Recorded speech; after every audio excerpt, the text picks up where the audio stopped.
If more of you supported the show, I'd be less sick of podcasts. Blah, blah, blah. Sending out good vibes. Blah, blah, blah. Good vibes. Blah, Good vibes. blah, blah. Good vibes. Good vibes. 108 breaths of deep gratitude and prayers for guidance and protection. And put on a didgeridoo and shamanic drumming track. Shivers or vibrations and stuff like that.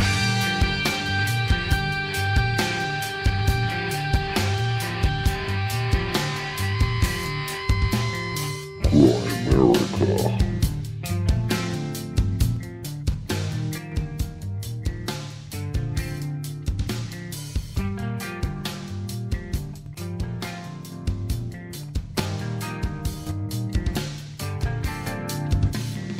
Okay, guys, welcome back to the Grimerica Show.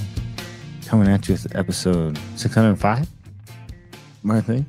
I think so. Yeah, I think 604 was the 10-year anniversary. So we're back to the regular format with RJ Spina, and it's a good one.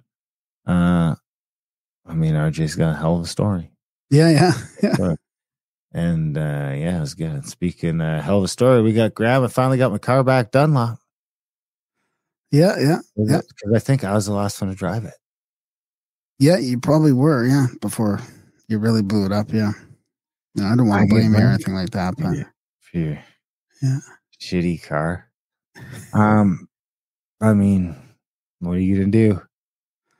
Now it's good to go though. You could flip it and make some money, maybe. Well, I'll try, Gotta do something. Yeah. The used car market never been better. Yeah. Never been better. So what have you been up to?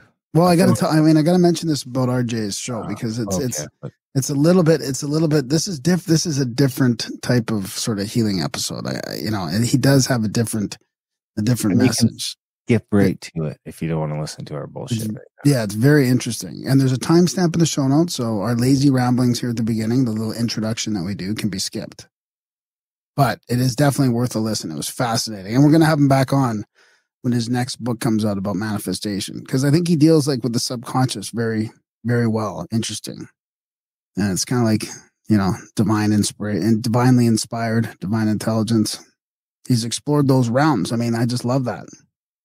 I kind of trust that more than the science that's happening today.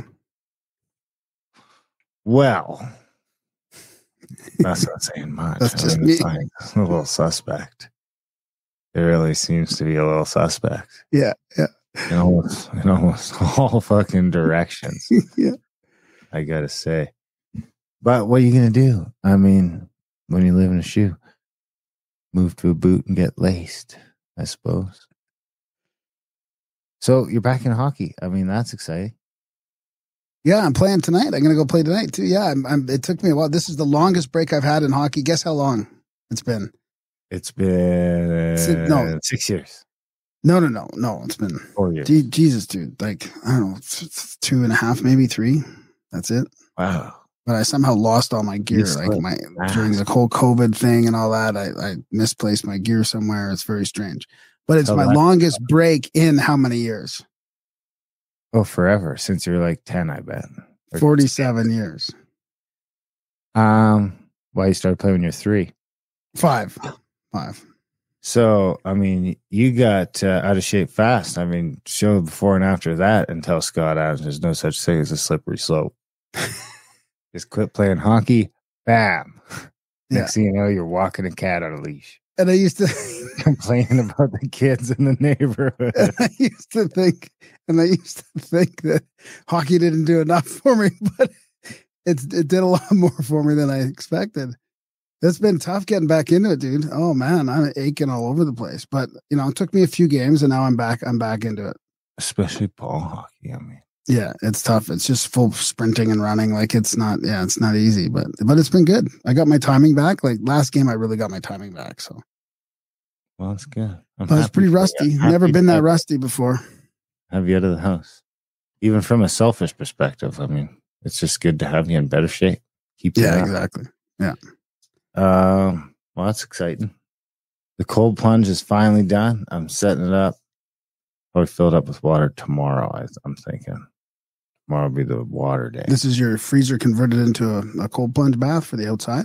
Freezer converted into a rudimentary bathtub, I'd say. It's hard to call it a bathtub. You know, if I did one more coat, if I went in there, you know, if I wanted to throw another 300 or 400 bucks at it, I could have it just like a bathtub in there.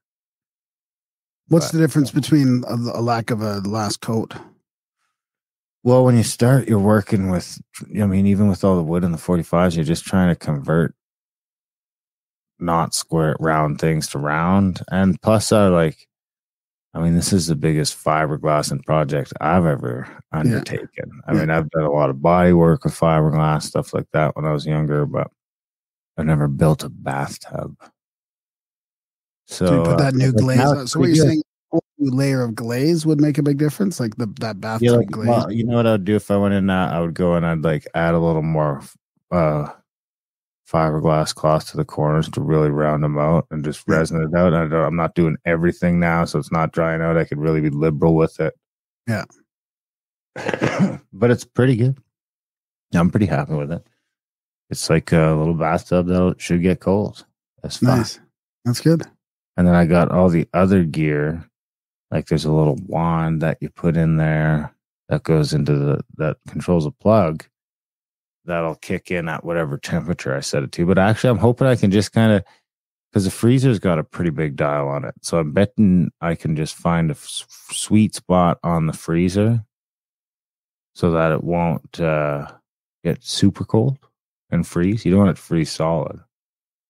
I don't even think I want it to freeze. I think we're going to keep it around like 1 degree Celsius. That's super cold. I think 3. even 5 is good. I think the one in the below 5. The ones we were doing there were about 3. Okay, the one in the Repsol there, that one that's the tub that they replaced one of their hot tubs with a cold plunge is 5, I think. Yeah, so it's gonna be above 0. Like we don't, you know. So, that being said, the top still could freeze a little because the air up there might get kind of cold in relation to where the probe in the water. Yeah, but anyway. So how do you keep it from freezing in the winter then? Well, I've moved it and I don't think you can. I really don't think. Oh, it's not outside anymore? It's going to be inside? I've moved it inside. Oh, you moved it inside? Because the other thing I'm worried about is because I was going to keep it on the back deck right there. Yeah. But I'm worried that it's going to blow the freezer. And I even considered just, because I'm like, well, I'll just get a new condenser, and then it's got a brand new condenser, and then, you know, for another $500, basically, I've got a brand new fucking cold plunge. That's as nice as one as you can spend $6. Like I was looking at buying one, dude, because I'm into this thing for fucking Jesus Christ. I mean, without buying the freezer, I'm in for $1,000, I'd say. Then the wood, without buying the freezer? Resin. Yeah, without buying the freezer because I had it. But I mean, because I was like, well, you know, if I buy one, because I know if I'm like probably 12 or 16 hours of time into it too. Yeah. But I looked online to look at fucking buying one, dude, and it was retardedly expensive. The cheapest one I could find was $6,500. Wow, I thought they had a new funky one that's pretty. And that was like an inflatable sort of one. Yeah. I'm going to pay $6,000 for an inflatable thing and have that in your house. You know what I mean? When this one's like a bathtub. I mean, once it's done, if it works really well, which I expect it to work just fine. And the only thing you should ever have go wrong in those things, I mean, they're pretty bulletproof. The only thing you should ever have to change is that condenser. So how do you keep it? So it keeps cold just like a normal fridge or freezer would keep cold? Yeah, it's got a dial on it. So it's got a bunch of tubes through it. So it's just like a fridge or freezer. It's just instead of having meat in it, it's just like a freezer, but full of water instead. It's half full of water. Wow. Then you have a probe in there. So that if it ever, because it ever froze solid, it would split itself apart. So that's great. So that's why it's not outside too. That you plug into, and then if it ever goes down to say you set the probe at 2 degrees, when it hits 2 degrees, it cuts power. So the freezer will shut off until the probe warms up warmer than 2 degrees again. Then it'll let the freezer have power again. So then it's just always at that perfect temperature. Then basically, so it should basically always just sit there at 2 or 3 degrees Celsius. Wow, that's good. So then I just decided to bring it into the house. I mean, it's gonna be because I think the heat will just be too much for it. I was just starting to read some stuff, and it's like, up to 90 or even 100 is probably okay for a freezer. But dude, you've been on my back deck in the summer when it's blazing and there's no wind. It's fucking way more than 100 degrees back there. Yeah. It's like a fucking oven, man. You could cook fucking eggs on my back deck. You can't even step on that little threshold thing or you'll burn your feet. And that's only Calgary. I mean, that's not even, it really only gets that hot for a week or two. Well, no, it gets pretty, I mean, on my back deck, it gets crazy because it's just sort of a heat trap there. It gets like 8 hours of sun in the afternoon. That's what kills you. Is the sun is just up for so fucking long. It just keeps getting hotter until 5 o'clock. Right. Yeah. Yeah. I noticed that. Did you notice what's happening with the temperature? Because the coldest, what time do you think the coldest part of the day is? The coldest part of the day? And night, including nighttime. It's crack of dawn. Yeah. Of course. It's like 6 o'clock in the morning. This is a surprise to you? Well, it doesn't get hot until 6 p.m. at night, 7 p.m. at night. Well, that's here. I mean, if you're that's what I'm saying. Like this, it's a weird cycle, right? It's just because the sun's up for fucking 8. No, but even in Vancouver, it's different. It gets hot during the day and cold at night. Like it's a totally different cycle. It's hot. Does it get cold in Vancouver? I figured it'd stay hot at night because of the humidity. No, not really. I mean, it gets hot. I guess what I'm saying is the hottest I feel like is mid-afternoon or noon or mid-afternoon, and then it starts cooling down. But here, it doesn't even start cooling down until 6 or 8 at night. No, dude, like if it's a real hot day and you're like waiting for that cool down, sometimes it feels like 10 o'clock. You're like, what the fuck, man? Where's like the breeze? But anyway, so I was worried about that, and it's like, then it's just there for the winter too, in case, and then you're not going to put it someplace. So I'm actually because I took that computer and stuff out of the front office, I'm going to put it right in there with the mat in front of it. And I'm just going to get a thing of that same wood. I might even have one in the garage. I got to look, but it's the same wood that's on the floor. And I'll fucking glue it to the front of the freezer. So it looks like it's all fancy, like a fancy wooden box. Mm-hmm. It's just an old freezer underneath. Cool. And a little easier to use. Less, it's just, I figure you got to make it, because I'm going to use it too. That's the plan. Oh, you have to make it easy to use. Otherwise, it just has to be right there in the house. It's easy to use. Go downstairs. There's not a stack of towels there or something. Yeah, there's no excuse of, it's just always there. It's always cold. There's no excuse not to do it at some point during the day. Yeah. Even if it's just for 30 seconds, just get in there and do something. I guess go for the 3 minutes, but so yeah, that's all set. I mean, it should be ready for its first plunge like Wednesday. Nice. Yeah. Exciting. I'm excited. Better work. I'm excited too, because disclosure's here. I thought you didn't care about their disclosure. Well, I mean, it's still fun to talk about. I mean, it's here. Is it? Is this the one? It wasn't the Tic Tac? Well, I mean, it's all connected. This is all connected. Some people are saying in our chats, like, okay, Bluebeam's here too. And I mean, this is kind of what I'm getting at. This is very interesting. Did you see that article at all today? I did. Is this, well, kind of. I didn't read it, but I've seen it. So it's from the debrief. Thedebrief.org. Is this an apple? Yeah. Well, I mean, yes, sure. It is. I'm saying it is. What's that noise? Looks military to me. Definitely military. Probably classified too. Dish Fire, Prism, Sentry Eagle, Sigma, Mannequin, Artichoke, MK Ultra. Operation Project. Okay, listen to this. I mean, if this is not if this is not disclosure, then this is the headline. Intelligence officials say the U.S. has retrieved craft of non-human origin. That's from Leslie Kane, one of our past guests, and Ralph Blumenthal from today, June 5th, 2023. Now, that headline's not hyperbolic or anything. I mean, this is like, so if you were to say, what's a headline that would, but it's a whistleblower. Yes, but he's also done this with Congress. Like it's not just he's not. What are you doing that for?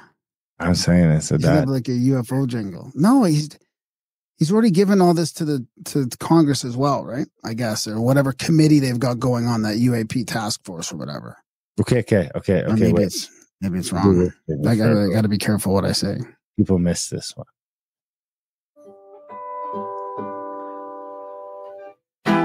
Found UFO quote of the week. That's not how I remember Found UFO quote of the week. It's like been updated or something. It's not the same.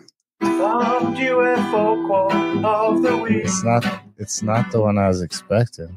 Found UFO quote of the week. It's supposed to say Darren and Grimer going deep.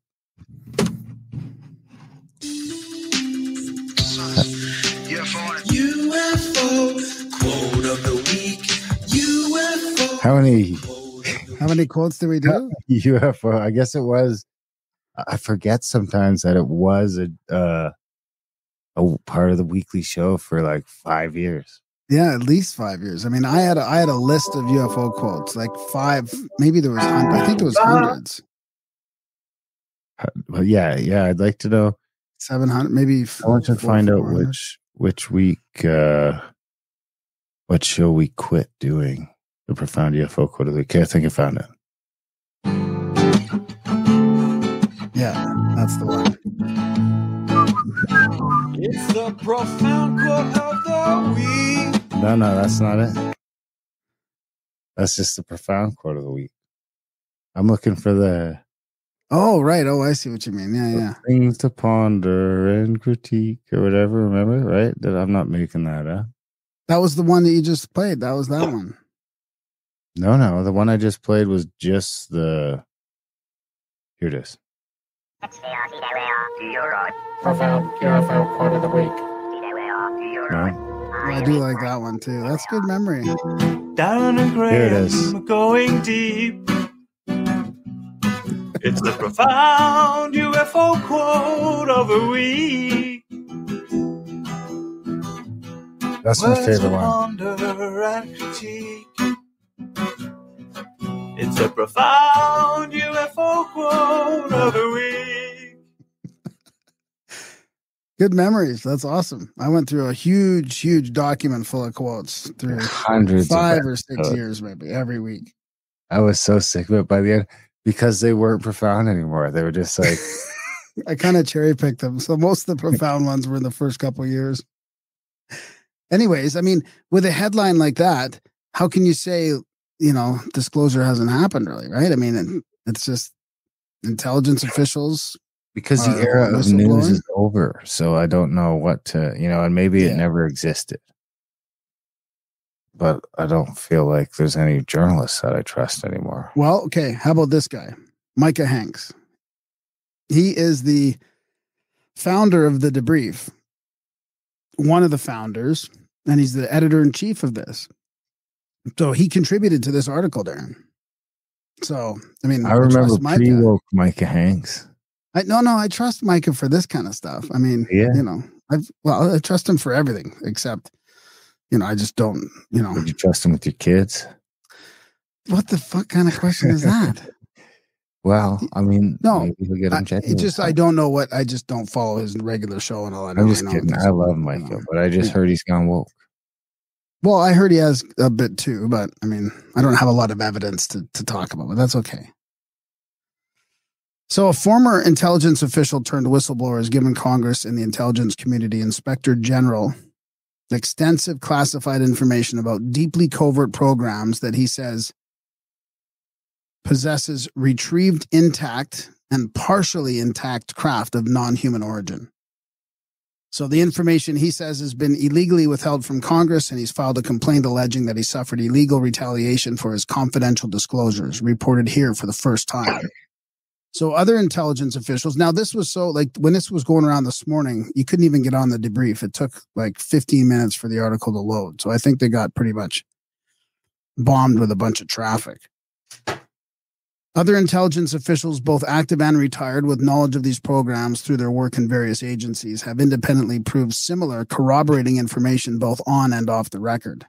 The whistleblower, David Charles Grush, I don't know how you pronounce that, probably Grush, 36, a decorated former combat officer in Afghanistan, veteran of the National Geospatial Intelligence Agency and the National Reconnaissance Office.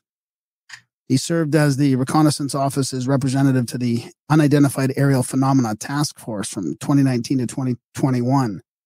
From late 2021 to July 2022, he was the NGA's co-lead for UAP analysis and its representative to the task force. And he got involved in the UAPs not because he had an experience or he was interested, just because he was the best guy for the job. So the task force was established to investigate what were once called UFOs, of course, and now they're officially called UAPs. It was led by the Department of the Navy under the Office of the Secretary of Defense for Intelligence and Security. It has since been reorganized and expanded into the All-Domain Anomaly Resolution Office to include investigations of objects operating underwater. I mean, that's interesting in itself, eh? USOs? Yeah. They had to reorganize the whole thing so that would fall under that category. So Grush says the recoveries of partial fragments through and up to intact vehicles have been made for decades through the present day by the government, its allies, the defense contractors. It is determined, the analysis has determined that the objects retrieved are of exotic origin, non-human intelligence, whether extraterrestrial or unknown, based on the vehicle morphologies and material science testing, and the possession of unique atomic arrangements and radiological signatures. So he says we're not talking about prosaic origins or identities, referencing information he provided Congress and the current ICIG. The material includes intact and partially intact vehicles. Goes on to say, they talk about having to sort of review this information, right? And how in the past it's been tough because it's filled with garbage information and a lot of disinformation. And so he says, this is Chris Mellon now talking. He says, however, it is a difficult matter getting this potentially explosive information into the right hands for validation. This is made harder by the fact that, rightly or wrongly, a number of potential sources do not trust the leadership of the All-Domain Anomaly Resolution Office established by Congress. So it sounds like there's a, kind of a schism obviously in the government organization. There's a bunch of people that don't trust these new sort of organizations that are supposed to be analyzing this stuff. But some insiders are now willing to take the risk of coming forward for the first time with knowledge of these recovery programs. Jonathan Gray is a generational officer. Do you know what a generational officer is? Means that his dad and his grandpa were also officers. Is that what it means? I don't know. Well, he is of the United States intelligence community with a top secret clearance who currently works for the National Air and Space Intelligence Center, where the analysis of UAP has been his focus. Previously had experience serving private aerospace and Department of Defense Special Directive Task Forces. And he says, the non-human intelligence phenomena is real. We are not alone. Retrievals of this kind are not limited to the United States. This is a global phenomena, and yet a global solution continues to elude us. So Grush, they're back to Grush again, has served as an intelligence officer for over 14 years. Numerous decorations, participation in covert and clandestine operations to advance American security. He prepared many briefs on UAPs for Congress while in government and helped draft the language on the UAP for the 2023 National Defense Authorization Act. So when did that come out? Like last month? I can Must have just come out, right? Yeah, I can click on it. This document is trying to connect to allow. Let me just check here. ChatGPT don't know shit. It's a piece of shit. It was spearheaded by Gillibrand and Rubio and signed into law by President Biden in December 2022. So this resolution is from, where's the date on here? Doesn't really say the date. Yeah, this is the December 2nd, 7th one. So it states that any person with relevant UAP information can inform Congress without retaliation, regardless of any previous non-disclosure agreements. So, I mean, whether that's, whether this is true or not, it sounds like they're trying to open it up for people to talk about the truth. UFOs or JUFOs, whatever they are. In his statements cleared for publication by the Pentagon in April, he asserted, this is Grush again, that the UFO legacy programs have long been concealed, with multiple agencies nesting UAP activities in conventional secret access programs without appropriate reporting to various oversight authorities. He said he reported to Congress on the existence of decades-long publicly unknown Cold War for recovered and exploited physical material, a competition with near-peer adversaries over the years to identify UAP crashes and landings and retrieve the material for exploitation, reverse engineering to garner asymmetric national defense advantages. So, I mean, this is what's been speculated. This is kind of confirming what, like the Black Vault, what's his name at the Black Vault, and a lot of the sort of the deeper ufologists have been saying, that's kind of like a private public sort of deep state partnership on sort of like a Cold War, retrieving these technologies and trying to reverse engineer them. Huh. His assertion concerning the existence of a terrestrial arms race occurring sub rosa over the past 80 years focused on reverse engineering technologies of unknown origin is fundamentally correct, as is the indisputable realization that at least some of these technologies of unknown origin derive from non-human intelligence. And that was Carl Nell, retired Army colonel who had worked with Grush on the UAP task force. So I think I'm almost done. There's a little bit more. I'm just going to read a couple more relevant points here. An unclassified version of the complaint provided to us states that Grush has direct knowledge of the UAP-related classified information. It's been withheld and or concealed from Congress by elements of the intelligence community to purposely and intentionally thwart legitimate congressional oversight of the UAP program.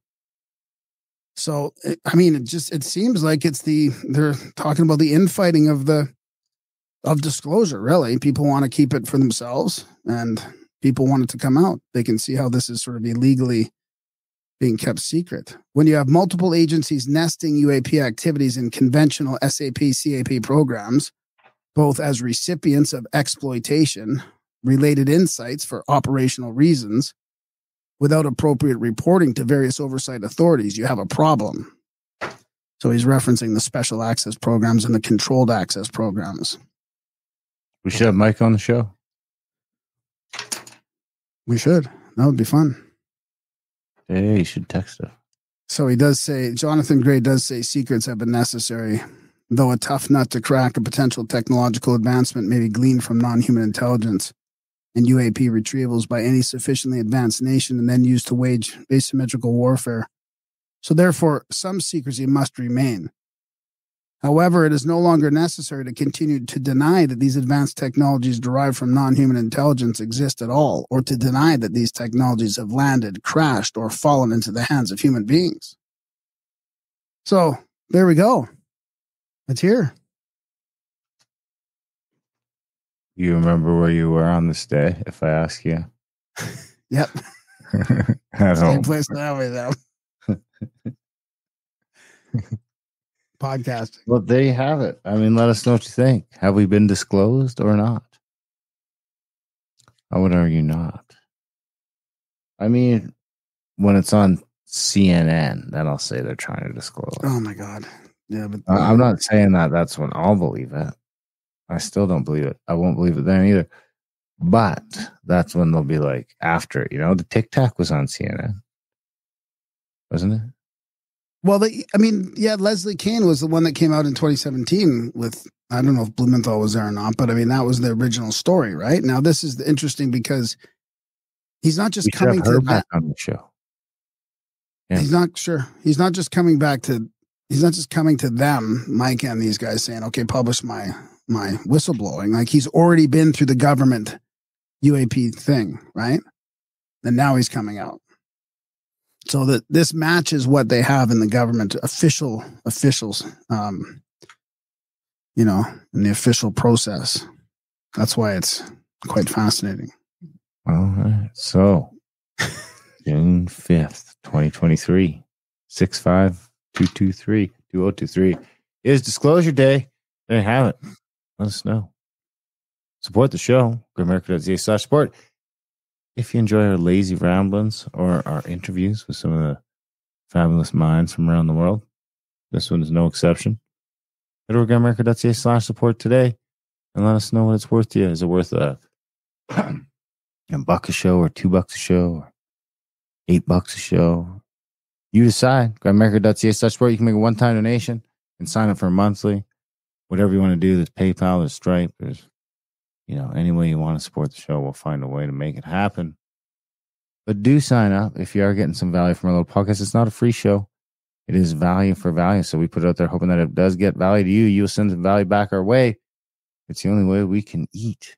At least to cover all the costs. At least, you know. America.ca/support, guys. If you can, when you can, we will be eternally grateful. For trips and books and the other podcasts and everything else we're out to, you can find all the links for that at Grimerica.ca. You got a quote for us this week, or did I played the Oppo quote, right? Yeah, I can play the quote. I can play a quote. I can read a quote for you. This is called labor. Labor. Guess who said this? Yeah. He that in his studies wholly applies himself to labor and exercise and neglects meditation loses his time. And he that only applies himself to meditation and neglects labor and exercise only wanders and loses himself. The first can never know anything exactly. His lights will always be intermixed with doubts and obscurities. And the last will only pursue shadows. His knowledge will never be certain. It will never be solid. Labor but slight, not meditation. Meditate but slight, not labor.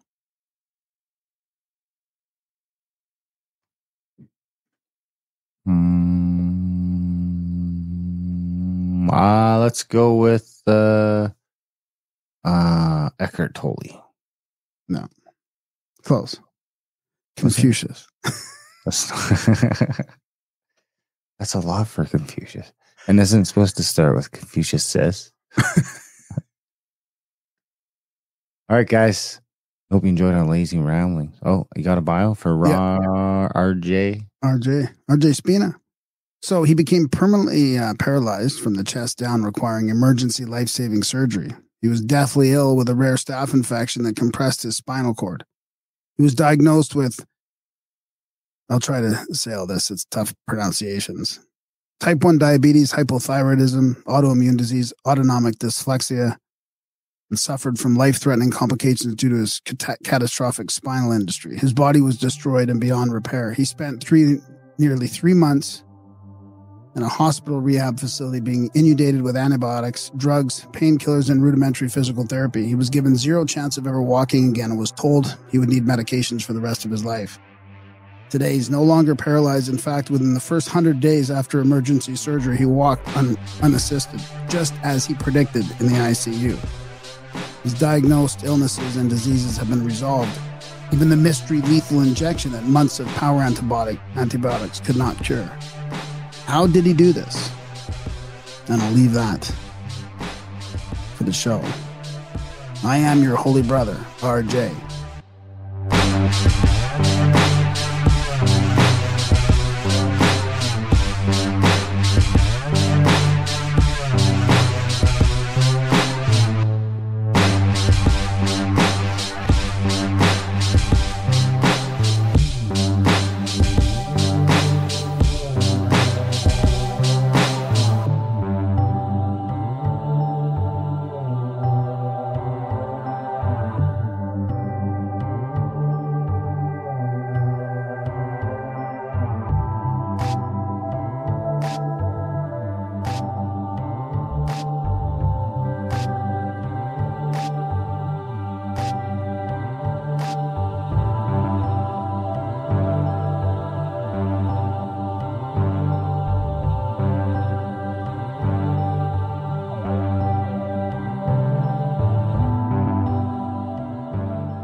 RJ Spina. Thanks for joining us. How you doing? I'm doing very well. Thanks for having me. It's my pleasure. Yeah. Welcome to Grimerica. Yeah, I'm excited. And nice to meet you too, Darren. Thank you. You as well. So, super interesting book. We've done a lot of healing episodes, right? And there's all kinds of different spiritual healing and energy healing and all that. And of course, it always comes up because we deal with chronic issues here quite often as well. So it was really, really interesting reading your book and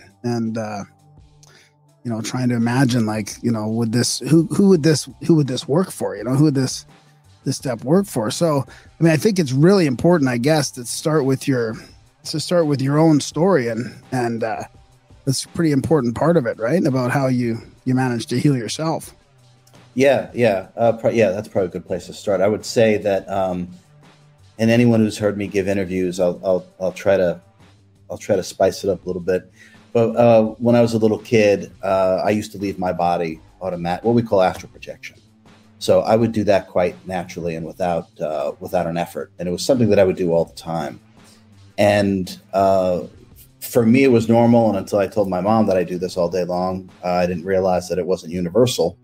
But one of the things that I used to do when I would astral project or leave my body, and I would travel to what I now understand to be different frequencies, different realities, different dimensions, different parallel conditions, is that even as a kid, I had if that's not weird enough, I had a strange mantra that I used to say to myself that when I would travel, I would say, I retain all information and knowledge contained within this realm. I don't know where that came from, but I would do that over and over again. And it felt like every time I did this, and I would do this 3, 4, 5, 10 times a day, it almost felt like that when I returned, so to speak, into my body, I was wiser for it, for the actual excursion that I had outside of my body. And I used to tell my parents and my friends, just off the cuff, if I ever get sick, I'll just heal myself. Wow. Which is a bizarre, obviously. If those first two things weren't bizarre enough, but there was just a knowingness, Graham. I think if someone would have asked me, even as a young adult, okay, if you do get sick, tell me how does healing actually work? I wouldn't have been able to give an answer, but I knew that I knew.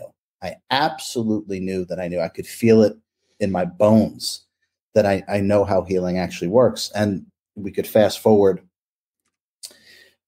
Actually, before we completely fast forward, let me actually share something that I don't think I've ever shared. So, and I kind of just thought about it because I was talking to the PR lady that I just hired, and she was asking me some questions. But anyway, I would say it was about 14 years ago. I got very, very sick. I was in Tucson, Arizona, and we were traveling, going through the desert, and I got very, very sick, violently sick, and the pain in my gut was just absolutely unbelievable.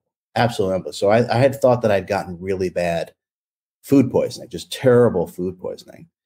And we went to the ER. They put me in an MRI, and they said that their scanner wasn't working properly, and they gave me some Percocet and told me to go home. Right, there was nothing else they could do for me. So this persisted. I felt lousy. The pain was absolutely incredible, but this went on for a week, an absolute week. And I remember I woke up that seventh day, and I said to my girlfriend at the time, I said, if I don't go to the hospital and get this fixed, I'm going to die today. There's just no doubt about it. Whatever is wrong with me has now reached a critical point. So we went to the emergency room.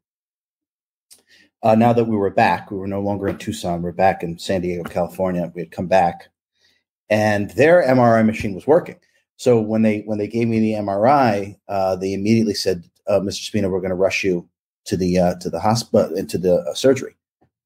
And I was like, "Okay, what for?" And they said, "Well, you have a burst appendix, and based upon what you've told us, that this happened a week ago, and it's fatal within 24 hours. We don't even know how you're walking around and coherent." So they had this emergency surgery. They said when they opened me up that when the appendix bursts, it's poison. What happened? You die from a burst appendix because your other organs fail. And that's because of the poison that's released, and they start to coat and cover the other organs, and it eats through the membrane that coats each organ, and then it eventually just shuts down. There's a thin membrane around our organs, and then it just eats right through that, and it shuts down the organs. And the surgeon, Dr. Shakay, the surgeon told me that when he opened me up, everyone gasped because the poison was from my groin to the top of my lungs, because it had been fermenting for probably about a week at that point. And so they used the suction device to start removing the poison off the organs. And he said as soon as they started doing that, he said the organs were pink and pristine. It's as if they were never touched. It's as if it had never happened. It never penetrated anything. And he wrote about it in some medical journal that this was impossible. And they put this gigantic, the size of a TV remote, inside my stomach, because they were giving me about 15 different antibiotics. And this was going to collect, this thing was sort of going to collect all the pus and everything that was in there. And after about 10 days, they have to remove it. And so I came back, and he said, I apologize. It's very painful. I can't put you under because of all the stuff that you've been through. I'm just going to have to literally just yank it out. And it's going to be extraordinarily painful. So I'm apologizing ahead of time. And he said, I'm going to give it a count. And on 3, I'll just pull it out. So I said, okay. And he goes 1, 2. And on 2, I yanked it out myself and handed it to him. And he said to my girlfriend, he goes, I don't think your boyfriend's human. I'm quite sure your boyfriend's not human. So I think I'm just I have an unusual ability to work with healing and to be able to overcome things. And now, if we want, we can fast forward to April 23rd, 2016. I had severe sepsis. I was told I was going to die within 48 hours. I had become permanently, quote unquote, permanently paralyzed from the chest down. I was diagnosed with a retracted heart, pancreatitis, thyroiditis, severe Hashimoto autoimmune disease. I was suffering from autonomic dysreflexia, which paraplegics and quadriplegics die of complications. You can go into a coma. So they had performed emergency life-saving surgery, something called a laminectomy, where they scraped the infection off my spine. And I was already paralyzed from the chest down. And when I woke up from emergency surgery, that saying about, if I ever get sick, I'll just heal myself. The entire know-how on how that actually works from a higher consciousness perspective was right back in my hands. And now this is all documented. I literally started explaining how self-healing and self-realization actually works. And I was going to put myself back together. I'd walk in 100 days unassisted, and I'll have absolutely no issues. All these different diseases and chronic issues and all this kind of stuff will be absolutely resolved. And I filmed it while I was in the hospital rehab. I filmed my recovery because I knew that no one would believe this was possible for sure. And exactly on the 100th day, I walked unassisted, and all those health issues, chronic health issues, diseases that are supposed to be type 1 diabetes, among other things, that are supposed to be impossible to overcome, have been transcended. And through that remembering of how authentic self-healing and self-realization actually works, I wrote the book Supercharged Self-Healing, and began working with people and helping them to overcome their health challenges. It doesn't really matter what the challenge is, it's just energy. So, and that's really what I've been doing since then. I've created courses and all sorts of things like that. And that's how the know-how came back to me, was really through the destruction or near total destruction of my body and near death. And that's what it took. It took that challenge for me to wake myself up, to be able to access the information that I knew as a kid was inside me, but now it was finally time to bring it back online. And that's when it all came back. Wow. I think I missed the part in the book about the mantra, or about the connection. I was going to ask you about the connection between, knowing how to leave your body as a kid and knowing that there's other dimensions out there, and that sort of extended awareness that you would have over anybody else, and how that sort of was applied to the healing. So you kind of answered that already, but how old were you when that first happened as a kid? Like, are you talking 6, 7 or earlier? I mean, some of my earliest memories. In In fact, it's probably one of my earliest memories. I can remember I shared a room with my sister, my older sister, and I was probably I must have been 3 or 4. And I remember lying down on the bed, and I was tired, but not sleep tired. And I just lie down on the bed, and I just reached this sort of state of relaxation, but almost had a sense of light concentration at the same time, which I know sounds odd, but it's kind of like you're starting to fall asleep, but you're still razor clear of everything that's going on. And in that moment, I was outside of my body. My consciousness, or what I now call sentience, or divine intelligence, which is what we really are. That's the indirect fractal of God, was outside, literally just looking at my body. And that was the first time. And I realized that I could do it through relaxation and sort of a special form of concentration. And that's when it started. And it's never stopped. How do you think that knowledge got to you as a kid, like that, especially the knowing and the mantra, like to know to create an intention to bring knowledge back with you from those realms? Like, was that like a past life knowledge, do you think? Or how did that's pretty unusual for a kid to be able to like have that detailed intention. Cause I do believe with the intention, you can do all kinds of stuff like that. Yeah, intention harnesses the power of creation itself. Intention, desire, and intention actually harnesses it. It's what puts creation into motion. I think you could say it's past life. I would say that the understanding, the wisdom, the know-how, the talent, the ability, however you want to describe it, I would simply say that's just part of what I am. It's part of what we call the soul, but what I call sentience, and sentience is a divine intelligence. It's our level of love and wisdom, whose subsets are talents and abilities. That's what we really are, and that's what's given energy to create. And those two things lumped together have been called a soul, but I've found that they're two very distinct and totally separate things. So I think the know-how, or the remembering, as I sort of came into this incarnation very detached from the human experience, detached from the body. And I think it's just a remembering. It's part of my own wisdom, I guess. I think it's just part of me that, and it's an aspect of gnosis, or self-knowledge.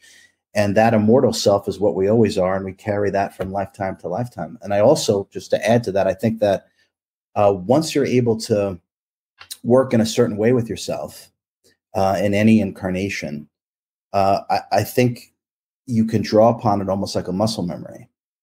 And the know-how, because I used to say it as a kid, I think the know-how was always there. It just wasn't time. So I just think it's part of what I am. It's literally part of my sentience, or level of love and wisdom. Mm-hmm. Yeah, that's kind of what I was thinking. So when you started to get sick, when you went through this massive sort of healing exercise, what was it like when you started to feel sick? I thought I was like exhausted, because at the time I was working for a company that I would spend 2 weeks in New York City. I was living in New York City, and I would have to travel every 2 weeks. California, New York, every 2 weeks. And I thought I was just getting more and more exhausted from the amount of work that I was doing. And I was doing a lot of work, but also traveling a lot. And I thought I was just getting run down. But then I reached a point where I couldn't focus. I couldn't concentrate. It was the sepsis. I couldn't concentrate. And I remember at one point I said to my partner at the time, I said, I can't meditate. And for me to say that means there's something, really awry. So I remember when I said it, she goes, we got to go. We have to go to the ER. We have to go to the ER. And so I didn't want to go to the ER because I have no interest in Western medicine. So I agreed to go to urgent care. And urgent care implored me to go to the ER. They said, they said to me, you seem extraordinarily sick, like you're on the verge of losing consciousness. Wow. So you need to go to the ER. I went home. Still didn't go to the ER. I'm quite stubborn. Went home. Still didn't go to the ER. I finally agreed to go to the ER. And while there at the ER, I became paralyzed from the chest down. I was totally conscious from the actual experience of the abscess that was on my spine, literally just crushing my spine. And I felt organs and everything just shut off. The connection to them would literally just shut off. It's almost like an elevator going down floors. And I could actually feel everything starting to shut down. And that's when they started, they drugged me as much as they could to get me into to do as many tests as they could. And that's when they discovered that I needed an emergency surgery on my spine. But the surgeon said we might as well wait because the damage done to his spine is irreparable. It doesn't matter if we operate right now or we operate in 3 days. The damage is done. So, was it the sepsis then that caused all that other stuff that you mentioned? I believe so. I think my bloodstream was so sick that it wound up manifesting and expressing itself and all these other various type 1 diabetes, severe Hashimoto autoimmune disease, pancreatitis, thyroiditis, a retracted heart, and autonomic dysreflexia. Autonomic dysreflexia affect paraplegics and quadriplegics whose injury is above T6, and the majority of my spine getting crushed. And there's an MRI of this. People can see this, and you can see the surgeon's notes too, pre-surgery, post-surgery. It says complete paraplegia. The autonomic dysreflexia affects people with injuries in that area. And autonomic dysreflexia, your autonomic system doesn't work. So your breathing, your pulse, your heart rate, your body temperature has no regulatory, no one overseeing it. So you would just stop breathing. And this happened many times. You just stop breathing, your pulse would just drop, or your heart rate would absolutely skyrocket. Your body temperature would drop 5 degrees in like 5 minutes. It was one of the most bizarre experiences, besides paralysis, one of the most bizarre experiences ever is to have your body, the deepest systems of your body completely stop working and then to sort of remember, almost like an ancient yogic practice, to be able to go in and start controlling heart rate, pulse, body temperature. And I was forced to do that because things weren't looking good. So yeah, all that was happening simultaneously and concurrently. So you had a spiritual life before that, like meditating, and what was your spiritual practice like before that incident? Yeah, absolutely. Meditating, the leaving of the body, my consciousness it's just something I have always done. I'm quite sure it's not just this lifetime. And so my practice wasn't, say, a religious, an organized religious practice. I was raised Catholic. I went to Catholic school until 6th grade. My spiritual practice had to do with the exploration of my own consciousness. And to me, that's the metaphysics, the real thing, the tangible truth, where if we looked at that, we'd finally be able to bridge all the religions sort of saying the exact same together. Yeah. If we can look at these things from a purely metaphysical perspective, we would start to understand that they're all saying essentially the same thing. But my practice was the exploration of my own consciousness. Yeah. So you could leave your body at will at that point, like between being a kid and between this incident. Was that something you regularly did? Yeah. It's just anyone can do it. I teach people how to do it. It's very simple. It has to do with just relaxation and detaching from the body, the identification with the body itself. And once you allow all the sensations to start to die down, you'll cease to start identifying with the body. And then there's just a certain thing that I teach people to do. It's almost like going up an elevator. As you start to go up, you're changing the electromagnetic frequency of your brain, like you change your radio dial. And as you start to do that, you start to pick up things that are outside of physical sensory perception. And then once you do that, the detachment from the body starts to become more complete, and you're able to literally just let what you really are, just same as the way that we incarnate and same the way that we demise our body. You just start to leave. And it's everyone would stop fearing death if they learned how to do this. Exactly. It's so important for humanity. That this is sort of one of the big tricks I think that's been played on us, that death is the end and all this, and that bodies are just material suits. I mean, I really feel like this is one of the most important things. Yeah, oh, well, yeah, absolutely. I mean, what passes for world culture really has to do with the production and consumption of physical goods, and anything outside of that is deemed just insane.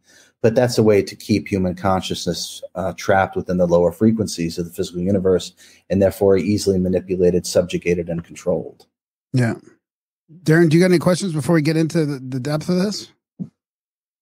Well, I think I got the gist of it. Yeah, let's get into it.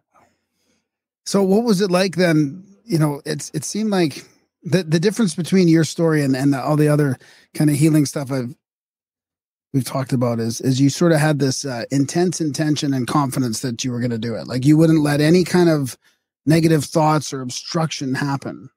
So, I mean, obviously you have to be quite a master at mindfulness or controlling your thoughts and intentions to do that. But also like how, I mean, how did you just know all along? Well, I mean, you told us that you learned how to self-heal, that came to you, but I find it quite fascinating how intense, I guess, your belief was. Yeah. And I would even say, Grim, it's not a belief, it's a knowingness. Yeah. Right. So, and I came into this incarnation, this lifetime, with that knowingness intact. And it was just going to come out when it was the right time. And that was clearly the right time, because if I didn't remember how to do this, I think it would have been over for sure. Healing, how I describe, the simplest way that I can describe it, and of course the book lays out the healing technique that I remembered or was given or created or downloaded, which is really all the same thing anyway. The Ascend the Frequencies healing technique. But healing from a very detached and higher consciousness perspective is essentially the deconstruction of the false self. People call that the ego, the egoic mind, or the slave mind, whatever term you want to use. But it's the human character, because of the collapsing of consciousness and therefore the constriction of our energy, is the reason why we get sick. And when and disease and all these kind of things, any kind of disharmony, right? Whatever conceptualized reality that you create for yourself, the body has the tangible experience of that. And so when we reduce ourselves to body consciousness, which is just 5 senses in the intellect, we're completely cut off from what we really are, our higher mind, and where we come from. So through the deconstruction of the false self, which is, you could relate that to authentic self-realization, or what enlightenment actually is, although that's not required to heal yourself. It might be required to remember the technique and then be able to share it, but it's not required in terms of putting yourself back together. But it's the human character that has the issues. What we really are, the sentience, the divine fractal of God, is untouched by everything that goes on here. I mean, we're literally immortal. Nothing here touches us at all. The body-mind is a part of and attuned to the local environment.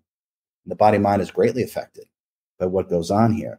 But it's the egoic mind and its story of ill health is the reason why we carry sickness from moment to moment and carry it into the next moment. Now, as you start to deconstruct that false self, its story of ill health goes away. So as the false self is deconstructed, so is ill health. And for me, that's part of one of the most important teachings of that book, is that to understand that as you deconstruct the false self, you start to return to what you really are. And what you really are doesn't get sick. It doesn't die. It's divinity incarnate. It's a much higher frequency. It's not touched by what goes on here. Your body-mind is touched. So once you're able to deconstruct the false self, and the book lays out how to do that, its story of ill health goes with it as the ego-mind identity starts to leave. Will that work for like a blown out knee or something like that? Yeah, it doesn't matter what it is. I've helped people with everything that you could possibly imagine. If we start to understand that everything is energy, and it is, and even scientists today who don't understand anything will tell you that so-called matter is 99.99999% empty space. And it is, right? And that's not even the half of it. Trust me. So it's just energy. Now, energy can be manipulated and commanded at will, which is what we do all day long, especially as I talk with my hands. I am manipulating and commanding energy as I talk with my hands. We manipulate and command energy in order to think, to emote, to have the body have experiences. Anything can be put together exactly as you deem fit when you're operating at a high enough level of consciousness. So we can't approach things at the same level of consciousness that caused the problem. But if you sort of, quote unquote, rise up above that, you'll have a completely different perspective of it. And you'll realize that energy can be moved, maneuvered, manipulated in any way that the higher mind deems fit. What does the mechanism look like that deconstructs the ego? Like when you say you deconstruct that, so you find your sort of true sentience or divine intelligence. How does that enable your body to heal itself? Like where's the mechanism between the two there? The presence. So what we really are. People have heard the term the I am, the fractal of God, the sentience, consciousness. It goes by probably 1,000 different words, right? So that is what we really are. So what we have to, and that has no disharmony. Yeah. Okay. So as soon as that becomes a normalized state, and you can think of that as just being present. And that becomes fully present. You call that meditation, right? But meditation, the self, what we really are is meditation. It's what exists before thinking, before emoting, before the body, before the incarnation. So the self is meditation. So we don't have to do anything. Right. I like that. Yeah, well, and that's the truth. That is the tangible truth. So once that state of just being present, which doesn't require an effort. So how difficult can it be to do something that doesn't require an effort? Once that's normalized, the presence is normalized, the egoic mind is completely silenced. Now, at that point, your story of disharmony is leaving. Yeah.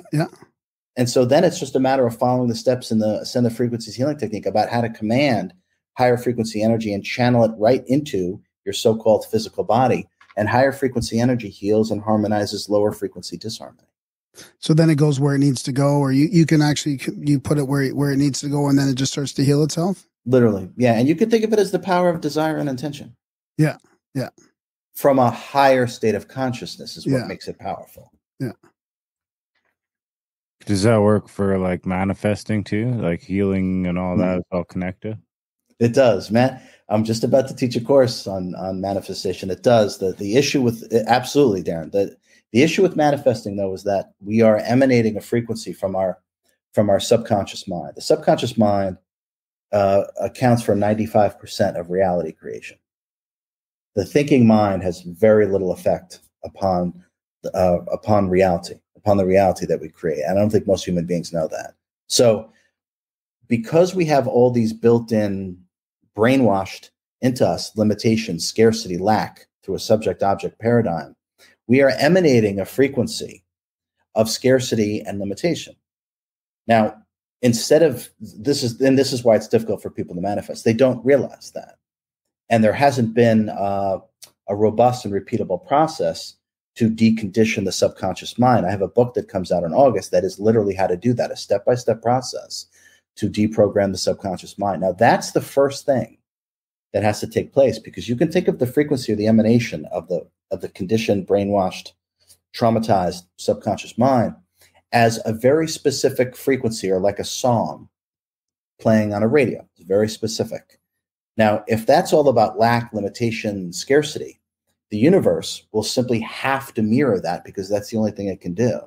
Now, that must be deprogrammed first in order to be able to manifest powerfully and properly from the infinite and the abundant I am, or the fractal of God.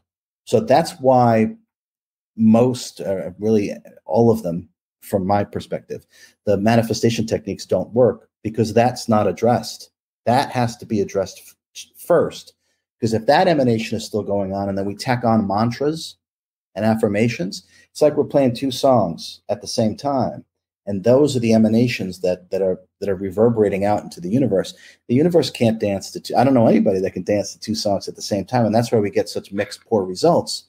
And the subconscious program is always going to win out anyway, because it's a much more powerful frequency, because it accounts for 95% of reality creation. So once that's cleared out, manifestation becomes quite easy. And that's part of the course that I'm literally going to start teaching in 11 days. I was just going to ask you when. So is it an online course or? Yeah. How do people get to that? It just the website, ascendthefrequencies.com. You'll see the things that are upcoming. There's a total transformation course, which is not what we're talking about. Then there's a manifestation course with specifics in regarding money, wealth. And then there's a retreat that I'm doing in person in October. But people who are interested in the manifestation, there's still time to sign up. I start teaching it on June 11th. Okay, cool. Yeah, we'll put a link in the show notes to that. I think I'm pretty sure Napoleon Hill had a chapter on trying to get things from the conscious to the subconscious. I can't remember. I think was it Napoleon Hill? Yeah, I mean, this is the whole key. I mean, if we go back again to 95% of reality is created through your subconscious mind, this is the hidden treasure. The subconscious mind is the hidden treasure. And the book that comes out in August called Change Your Mind, it's the treasure map. It's how to deprogram your subconscious mind. And while I was, just as an aside, while I was writing that book, because I'm my own guinea pig, obviously, put myself back together, do all these kind of strange things. As I was writing Change Your Mind, which is about deprogramming your subconscious mind, as I was looking at my subconscious mind from a higher conscious perspective, looking at my subconscious mind, I could see the programs of limitation and lack that are programmed that are brainwashed into us when we reincarnate into the low frequency of the physical union. I could actually see them. And I remember I said to my partner, I said, I'm going to just remove these things because there's really no reason for me to keep these here. But I'm going to tell you right now, watch what starts to happen. I'm not going to do anything to generate abundance in terms of wealth. There's nothing I'm actually going to do. It's vibrational engineering. I'm literally going to remove that vibration of lack, scarcity, and watch what starts to happen, because the universe can only match whatever frequency. Like attracts like. The universe can only match it. And as soon as I did that, and I've talked about this once or twice, as soon as I did that, within 3 weeks, I have a nonprofit, Human Advancement Through Higher Consciousness. I was given $100,000, just given it. Didn't ask. It was given to me within 3 weeks of doing that. So it has to do, I call it vibrational engineering. I love it. Because it's catchy. But as soon as you remove that, that's how it works. That's literally how it works. Huh. So, wow. So I don't know if we should transition back to the healing, because that's we should probably have you back on after your book comes out, your other book comes out. Yeah. Because it's a super important and fascinating subject. It is. I kind of feel like,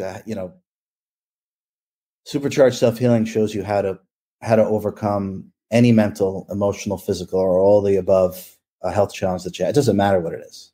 And I mean it. It doesn't matter. So re-engineering your vibrations would help with all the negative thoughts and negative and all the blockages that come. Like, because if you're paralyzed from the chest down, and you've got this confidence that you're going to heal yourself.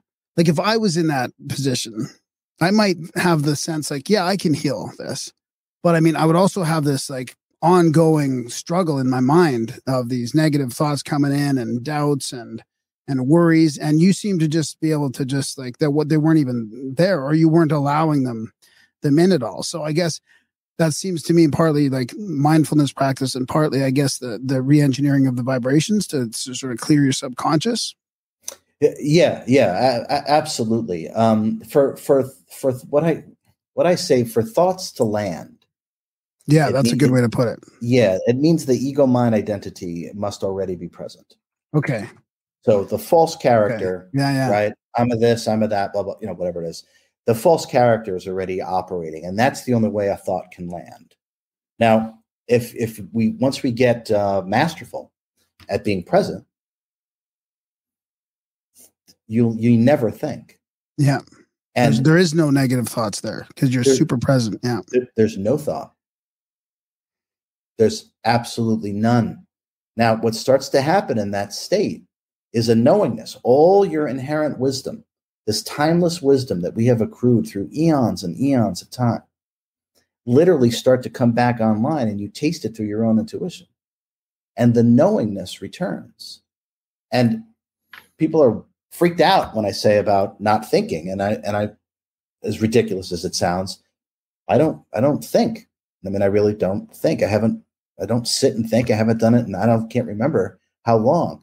So what you end up happening is you end up expressing from what I call the mighty I am. You end up expressing your own perfection, your own divinity, all your talents and abilities. You create. You cease to be a consumer of beliefs, concepts, ideologies, and so-called knowledge. So let me try this, let me try that. You cease to be a consumer, and you realize that you are a creator, and that everything is already within you. Your self-realization is within you. Your self-healing is within you. The achievement of every goal that you desire is already within you. I mean, where else would it be? And by silencing the egoic mind, you're able to access these things.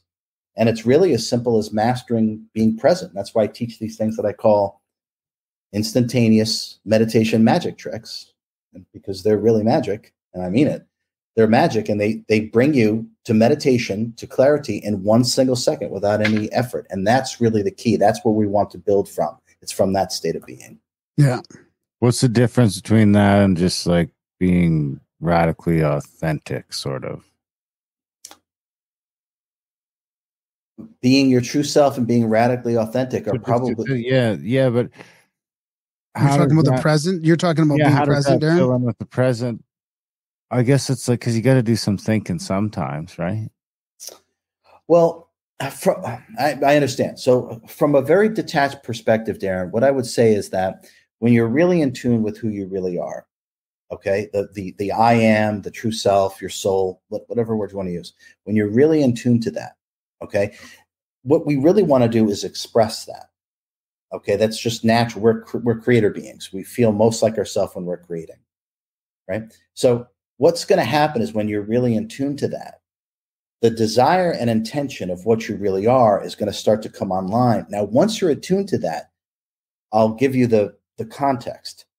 The order of creation, as I directly experience it, the order of creation is desire, intention, thought, emotion, action, and behavior.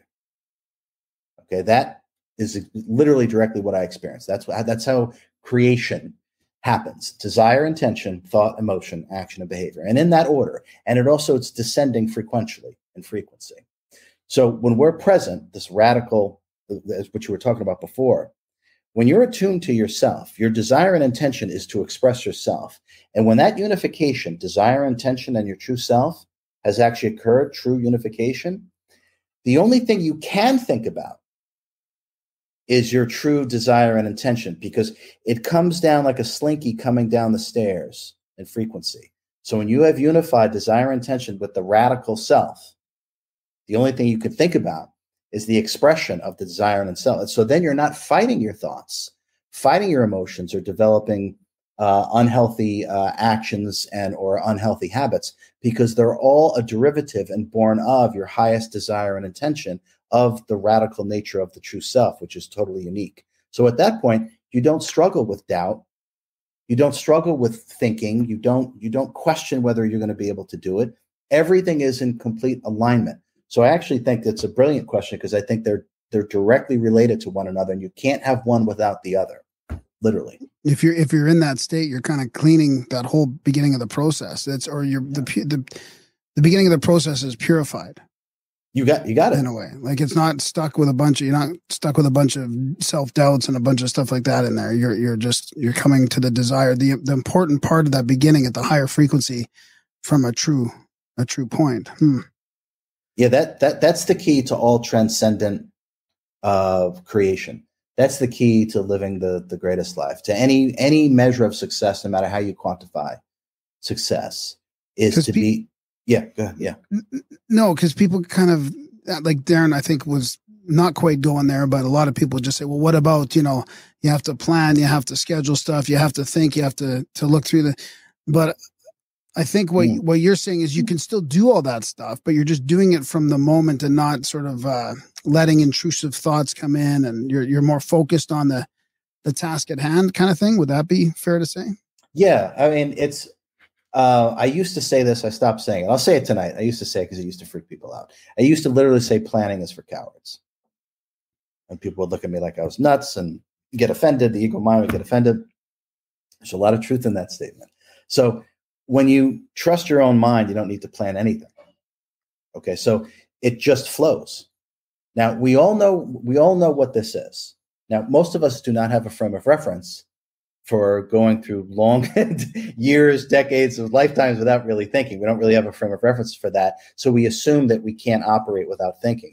And you're right, you'll operate beautifully, powerfully, in a transcendent nature without thinking, because thinking is electromagnetic interference. It's not your true signal. That's where we get all the doubt from. So we know, all of us know what the flow state is. All of us, right? Anytime we lose ourselves and become completely engulfed in whatever, I don't even care what it is, but whatever we're doing, we lose ourselves. What we're losing is the ego mind. We lose the false self. So we know what this flow state is like.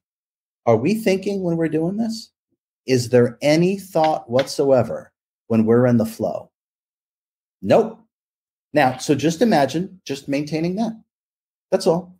Perpetual flow. And we all know we do our best work, right? When we're in the flow state. Every athlete, I'm dating myself. I remember Larry Bird still my favorite basketball player. So I remember when Larry Bird would make, these unbelievable no-look passes and this and that. And he would say, he goes, when I'm flowing, I don't need to think. I can feel everything. I know where everything is. Wayne Gretzky. You don't even have to, yeah. This is what I mean. So I'm talking about maintaining that state. That's all. And everyone knows they do their best work in the flow. Who says we have to turn that off? I bet I could guess Graham's favorite basketball player. Spud Webb? Steve Nash. I just picked the short guy. Steve Nash, your favorite player, Graham? Oh, I don't follow basketball. Spud Webb. I mean, back in the 80s, we used to love Spud Webb in the dunk contest. Yeah, Was this absolutely he's a real guy? Spud Webb was like my height, dude, and he won the dunk contest. No, he was a couple inches taller still, but he was definitely taller than you, unless he had like a 5-foot vertical. Yeah, he was 5'6", by the way, Spud Webb. Wow. Well, there How you tall go. are you? 5'5", so an inch taller. But I mean, yeah, he had vertical. I mean, he won the competition. I think back in the late 80s. We used to love those. Oh yeah, when they first had the dunk, that's when Jordan kind of burst onto the scene. Yeah. Yeah. Oh, yeah. Unbelievable. I remember Spud Webb. Yeah, for sure. Yeah. So let's get into like a little bit about the process of healing, I guess, because that's, some of the most important parts here. And also, I mean, I love this conversation so far. It's fascinating. But also, I guess the thing I want to get in there too, that you can answer along the way is like people with genetic issues, right? Or what we think of as genetic issues. I'm not saying they are necessarily, but I find that if people are in pain all the time, chronic issues, chronic pain, chronic ailments, I mean, the pain travels around the body in different places. Like it's hard for them to even focus on anything. Never mind about getting into a state where you can start to heal yourself. Yeah. No, I've been there too. So I mean, I know levels of pain that I didn't think even existed. I got to be honest, complete and utter agony. The kind of pain that doesn't stop, that you feel like you have to just start screaming. So I know exactly what that's like. I lived that. I lived that for months. So I had to teach myself in that state, my body just in complete turmoil. I had to teach myself how to heal myself in that state. Right. So one of the things that I learned to do in terms of dealing with pain was our natural reaction to pain is to tense up, right? Okay, that creates resistance. It actually increases the pain. Yeah, makes it worse. Okay, so what I learned to do is that when the pain would kick in, I would actually allow myself to relax and almost like sinking further back, deeper into my body. And the moment that I relaxed and did that, there's this space that gets created between your awareness and the pain itself.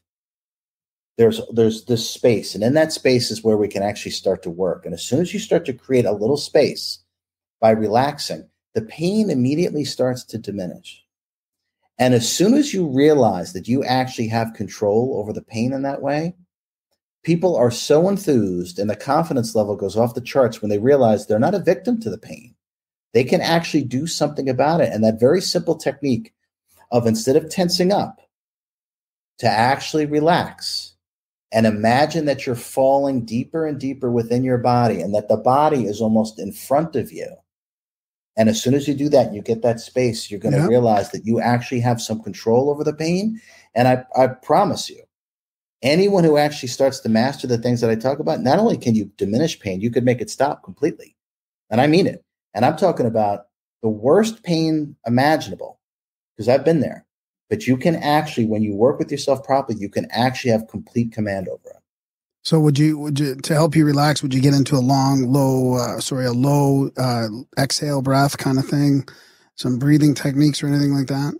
I've seen this work. I've seen helping somebody get into that autonomic state, get rid of pain. I mean, but it takes 15, 20 minutes kind of but I mean, you probably get to do it quicker yourself, but would breathing be a part of that?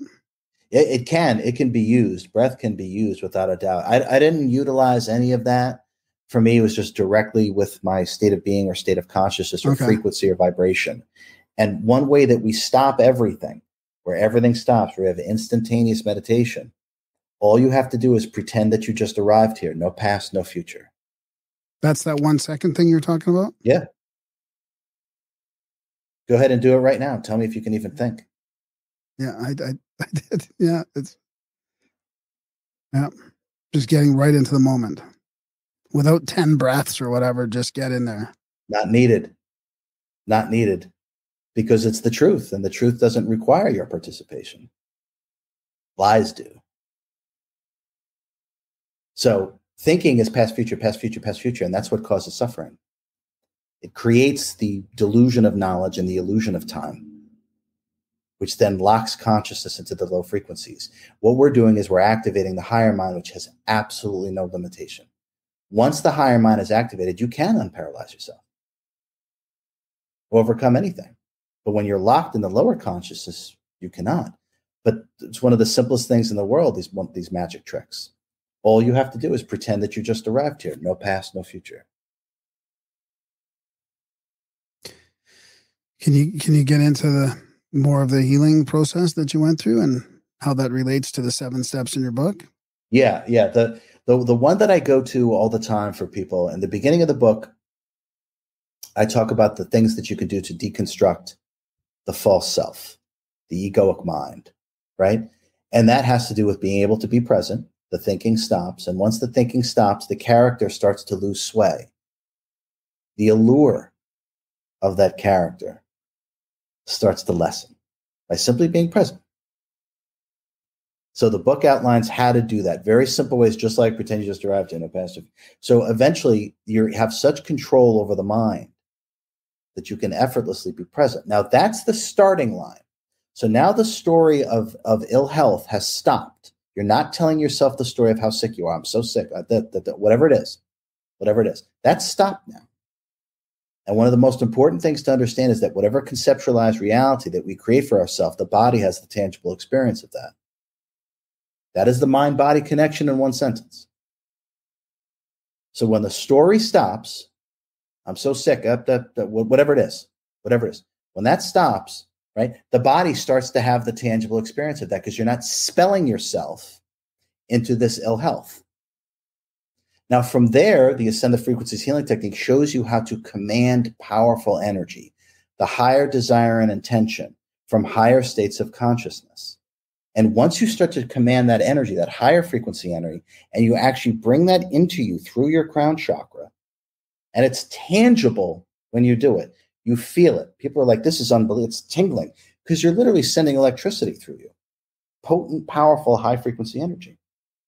And it's simple. This whole thing is simple. It's not complicated because it has nothing to do with the mind. This is just the higher mind. The lower consciousness complicates everything because it doesn't understand anything. The higher mind already knows everything. We just have to access it. So by bringing ourselves to that state, normalizing that state of being present, we stop telling ourselves a story.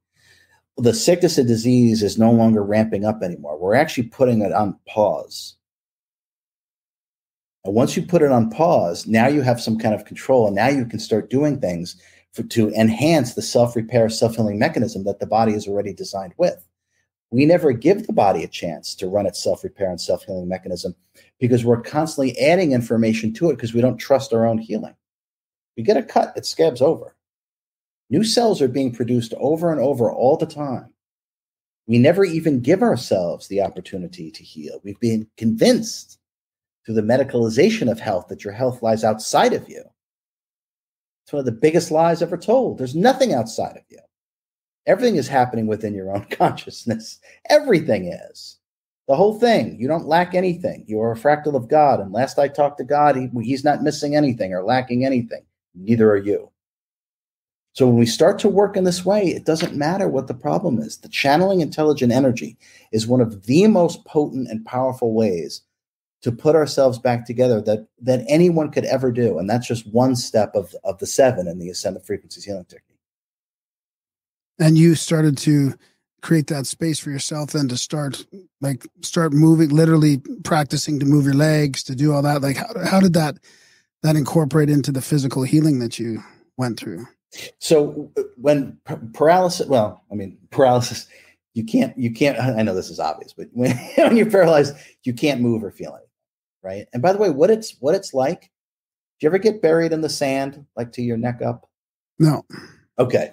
When I was a kid, we used to do that. It's kind of like that. For anyone who's ever done that, that's kind of what paralysis actually feels like. You can't move 1 inch, and you feel like you're trapped in sand, and you just can't move. To move your leg 1 single inch would be the same as like jumping over the Empire State Building. It's that impossible. So to answer your question, Graham, so what happens is because you can't feel anything and you can't move, as you start bringing in the energy, just think about plugging something in and putting an electric charge through it. So what starts to happen is you actually start to feel the electricity moving through you. And as soon as you start feeling the electricity moving through you, that's the life force now going through the dead area of your body, the paralyzed areas. And for me, it was my whole body from the chest down. But you can actually start to feel the energy coursing through there. Now, once there's life force coursing through there, this is when you can begin the process of reanimating it. Because now it's plugged in. Like if your computer is not plugged in and it's got no charge, it doesn't matter how hard you hit those keys. Nothing's going to happen. But once the computer is charged and it's plugged in, you hit the keys, things happen. So it's the same understanding. Once the energy starts coming through and you actually feel it, you can use that energy to start to repair and animate yourself. And pretty soon, and there's a video right on my website that shows me unparalyzing myself, and it's time-stamped. So you can see it. And you can see it starts with just the foot moving a little bit, then the leg moving, right? Then being assisted to get up on my feet. It is a process of bringing the life force back in through the body. And each time you bring life force in, there is a little more life in there. And that life in there is the self-repair and the self-healing. Wow, that's fascinating. And you did that in 100 days like you predicted? Yeah. I said in the ICU that I would walk unassisted in 100 days. And I filmed it, as I said, because I knew no one would believe this was possible. So I made sure that the nurses and some of the physical therapy staff, and even one of the doctors one time was filming me when I was doing this, because they couldn't believe it either. Even though I told them specifically and explained how I would do it, they still couldn't believe it. But the only guest I had when I was in the hospital rehab for about 9 weeks, give or take, if you count when I was first in the hospital to the rehab. So about 2 months. The only guest that I had was a Chinese medicine expert. And he's the one that actually wrote the foreword for the book, because he said, I have to be able to write about this because this is unbelievable. This is impossible. What you did is impossible. And you said you would do it. And you explained how you do it. I have to write the foreword. So the Chinese medicine expert was the one who was seeing me when I was in the hospital rehab. And he wrote the foreword for the book, and he witnessed and helped participate. He witnessed the whole thing and wrote about it. And it is a repeatable, robust process that anyone can do. And that's what the Ascended Frequencies healing technique is. People have overcome issues, Graham. They've had for 10 years, 20 years, 30 years, lifelong issues that they couldn't overcome. And they start working with these things, and these things just leave them. It just leaves them. When you work with yourself properly, there's nothing that we can't do. So you got rid of a lot of, or not got rid of, but you made it clear. You set some boundaries about distractions and stuff too, right? Can you talk about that? Yeah. So I knew that putting myself back together at this level was going to require all of my focus and all of my attention and all of my energy. I knew that I couldn't waste a single moment, a single thought on not having it focused on what it is that I need to do, because the challenge was too great. So my family and friends, when they heard, the situation, of course, texting, emailing, calling. So I told my partner, I said, listen, you got to tell everybody in the nicest way, not to call, not to text, not to email. I cannot waste my energy getting on the phone, explaining the diagnosis. How is that going to make me heal? So I knew that. I knew I needed to harness the energy properly. So I had her tell everybody, RJ is sick. He promises he's going to be totally fine. He swears by it. He's going to be totally fine. But he's requesting that no one text him, no one call him, no one email him. If you don't hear from him from a couple of months, it's okay. But RJ, is requesting that you just leave him alone. He's literally going to unparalyze himself. And my friends and family that know me saying I'm going to unparalyze myself is really not that far-fetched coming from me. So they respected that. It, yeah. They respected it, and it allowed me to focus. And I didn't allow any distraction. And I didn't even allow certain people into my hospital room that were very negative. Some of there was a nurse and a couple of orderlies that would come into my room because I was living there. They had the worst energy, the absolute worst energy. And I remember I would get on the phone and call the charge nurse and said, listen, you can't allow, I'm not going to say their names. You can't allow, blah, blah, blah, blah, blah into my room. They are interfering with my healing. They're never allowed to set foot in my room again. I mean, I was as serious as a sheet of flame. I knew what I needed to do, and I wouldn't be distracted, and I wasn't going to let anybody throw me off. So creating the proper healing environment, no negativity, and it allows you to focus supremely. If we want incredible, impossible results, we're going to have to focus in that way. Otherwise, it's not going to happen. Yeah, I love it. Wow. So is your book coming out on audio at all? Do you have any plans for audio? Talk about the first book, Supercharged? Yeah. No, that's out. That's by the way, it's in its second printing. So that's out. Came out November of 2021. Doing great, changing lives of people all over the world. Really. What about audio? It's on audio. I did not narrate it. It's on Audible. Oh, I thought I looked and I couldn't find it. Yeah, no, it's on Audible. They wouldn't. Oh no, I did listen to it on Audible. Sorry. Yeah, I thought I listened to the PDF. I'm getting myself mixed up. Yeah. No, it was a good book. It was good. Yeah, that the next book that comes out, Change Your Mind. I actually do the. Oh, do you? The narrating. Yeah, and that's part of the contract now with all the new books that are going to come out. Yeah, good for you. So what else do we want to talk about with the 7 steps? I mean, because that's an important. I mean, you hit on the real important parts, but what about after you're getting into that groove and all that? The most important thing, the ascended frequencies healing technique are 7 things that I did over and over and over again. And anyone who does them experiences tremendous results because it's impossible not to. It's literally impossible not to. You're going to be working. It is a completely different understanding of things. Yeah. And when you have a different understanding and you do different things, you get different results. Can you talk about some of the examples of anybody that's cancer, post-traumatic stress disorder, Lyme disease. Lyme too. Wow. And it doesn't matter. It's just energy. It doesn't matter. We label these things and give them great, great power. But ultimately, it is literally just energy. That's all the whole thing is. And what we are, the sentience, is what commands energy. So it doesn't matter. It doesn't matter what the quote unquote diagnosis. It's irrelevant. Even if it's genetic, even if it's the so-called like genetic, like it's in your genes, Genetics are nothing. Genetics are absolutely nothing. It all comes down to the sentience that's operating the vehicle, that's inside the vehicle, that's inside the body. Genetics are a translation way, way downstream from what are energetic templates. Energetic templates are the form and function. They relate to the chakra system. Energetic templates are the blueprints for our form and function. You can think of them as like an architectural design. And there's many of them. And as our energy and our sentience comes down in frequency, it goes to one blueprint that's related to one chakra. It goes to another blueprint that's related to another chakra. It goes to another blueprint that's related to another chakra. By the time we get all the way down here at the bottom rung, we then have what we call genetics. They're nothing. They're absolutely nothing. Pay no attention to genetics. They don't mean anything. When you work with your higher mind through these different states of meditation, as the book lays out, you are actually accessing these blueprints. Now, most human beings are not going to have their third eye fully open and be able to see all these things, right? Okay, that's just the way it is. It doesn't matter, though, because you will tangibly feel what you're doing. Like when you channel the energy, you will tangibly feel the electricity coming through your body. You can't deny that you're healing yourself. So just to come back to genetics, they're irrelevant. And I mean it. They are completely and utterly irrelevant. They're a toy for the lower consciousness to sort of make it all about that. They're irrelevant.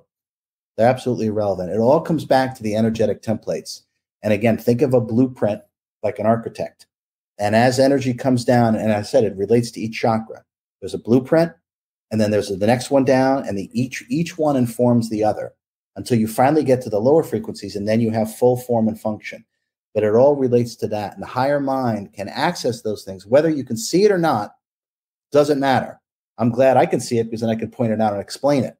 But it doesn't really matter. As long as you work with yourself properly, you are going to be changing yourself at the etch-a-sketch level, where form and function is first put together.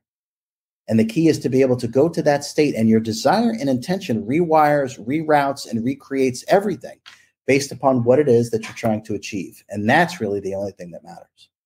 Wow. Darren, do you got any questions?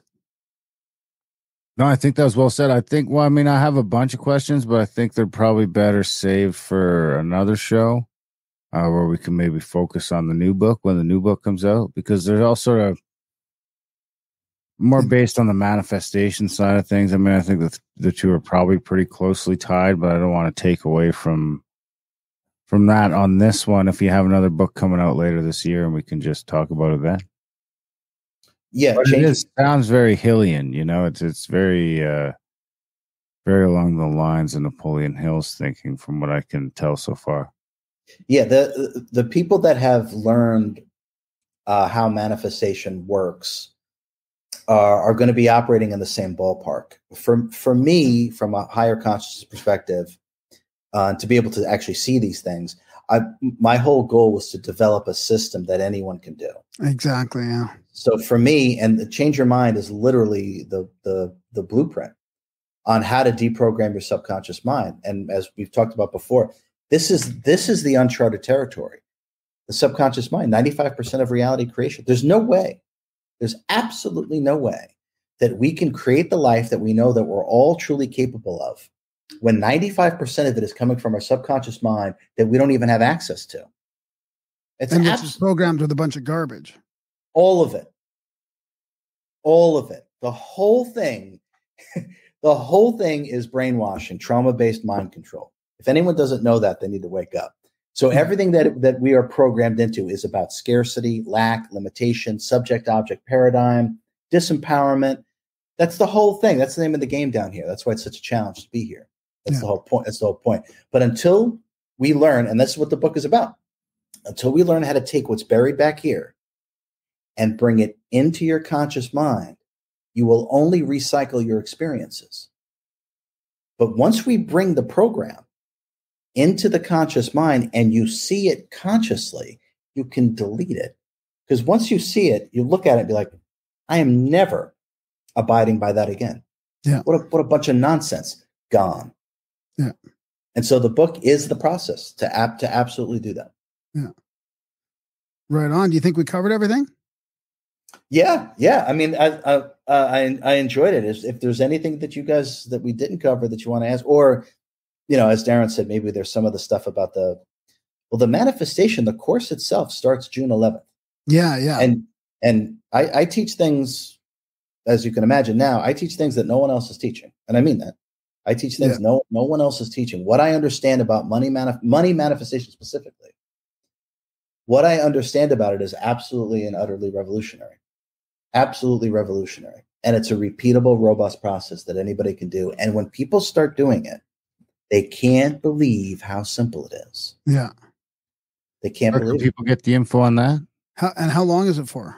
It's 9 weeks.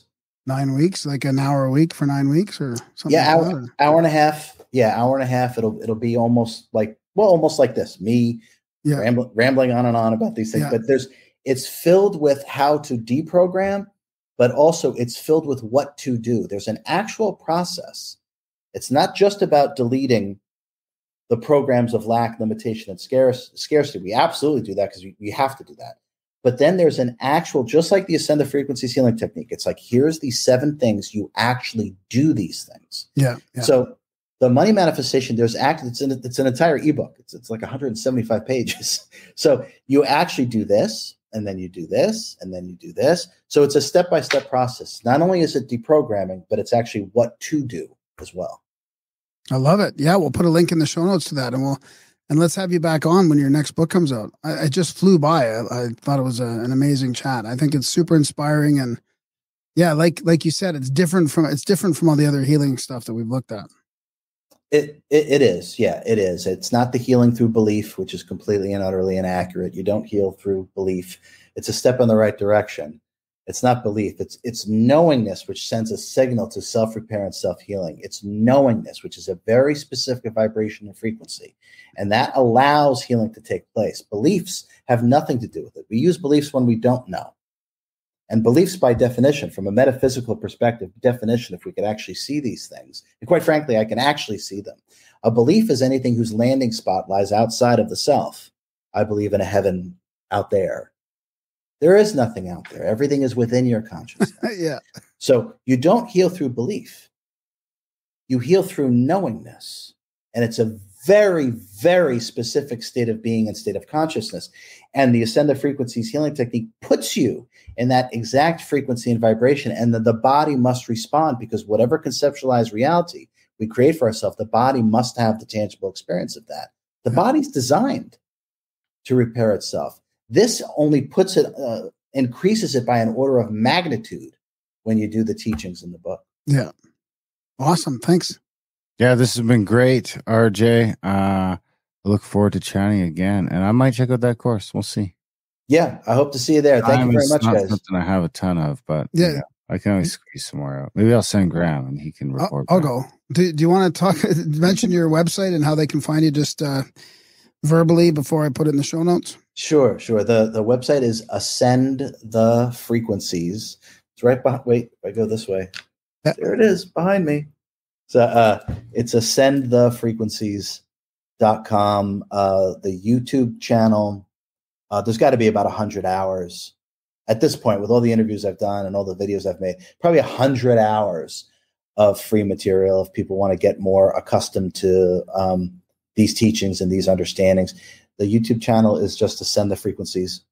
And the Instagram is Ascend 12, the number 12. But the website, I encourage everybody to sign up for the newsletter, because I talk about things and offer things all the time that is really, truly unlike anything else. Sign up for the newsletter, and that way people are kept abreast of the next class, the next event, the next book, the next course. And that way people know. And there's another course too, I might as well mention. I do it on a rotating basis. I call it Total Transformation.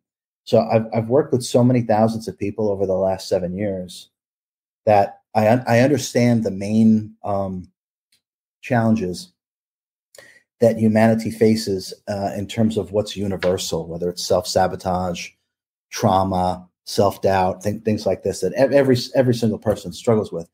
So I have it's rotating, but I'm always teaching one, and it's called the Total Transformation. And I go over these most challenging issues that every human being has, and I completely and utterly deconstruct them from a very, very different perspective.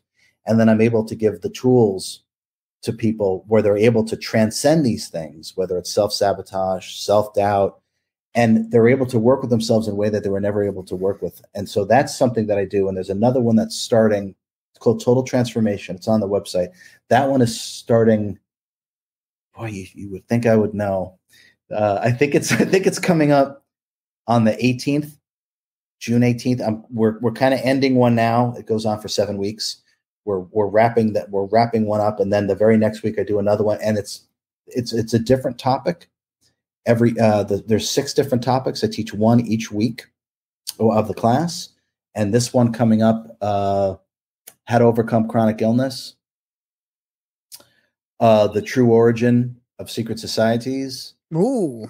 Really? Yeah. I have a very different understanding of really everything. So, and you go to the website, you'll see the topics, and these are questions and issues that, like I said, I've been answering for the last 7 years. I've worked with thousands of people at this point. And so I know where the struggle is. Yeah. And so the courses are a lot of fun. I joke around in the courses, but people learn things and they improve their lives in ways that they really just didn't think was possible until they start availing themselves of the teachings. Right on, buddy. Thanks. Good luck with that. I appreciate it. I appreciate it very much. Yeah. Thank you, guys. Okay. Have a great night, RJ. Thank you. You too. Thank you for having me. Okay. And that was a chat with RJ Spina. What'd you think, buddy? Oh, man, I just in a state of gratitude for an awesome night of podcasting. And last 2 guests, just incredible. I'm in a state of gratitude for your collared shirt. I'm going to order that book for Maria. I expect a collared shirt every week now. Yeah. I have to. Dude, this was the loose collared shirt. Now it's the tight one. I think it shrunk. I don't think that's the shirt shrunk. I'm surely that's not the case. So, no, I mean, I'm going to get the physical book. I listened to the audiobook, but I need a physical copy here. And I think that, I think you might be onto something pretty huge. Here's hoping. Yeah. And, well, do the course. Let us know what you think. The manifestation one? Yeah. Wasn't there a chronic illness one too? Well, no, that's just the one night thing. It's, yeah, the one. But I think I'll do I might look at the manifestation one. Well, big thanks to RJ for coming on the show. Maybe you guys could manifest your way over to Grimerica.ca/support and manifest us some support in the form of a monthly donation or a monthly subscription or a one-time donation, or head over to Grimerica Outlaw and check out that podcast if you like us. If you don't, maybe you'll check out that one. Maybe you'll like it better. Maybe you won't. But either way, support the work at Grimerica.ca/support. We've been doing this over 10 years now. Technically, our 10-year anniversary is tomorrow. We're doing a live stream for it, but by the time this comes out, we're already, we're over the hill. So, big thanks to RJ for coming on the show. Big thanks to you guys for listening. Grimerica.ca for everything we're up to. Other than that, we love you guys. Thanks for listening, and we will see you next week. I'm walking gingerly through the rat race. Take a look at the big old smile on my face. Kicking around down by the pool of narcissists. The people are many, they preen themselves, oh how they navel gaze. Somewhere over that hill, the gloomy skies cease to exist. I'm climbing that hill, I pass by and pity the poor Sisyphus. I go into hyperdrive, turn into a beam of light. I'm strolling down a static electric avenue. The people are predictable, they say good morning, how do you do?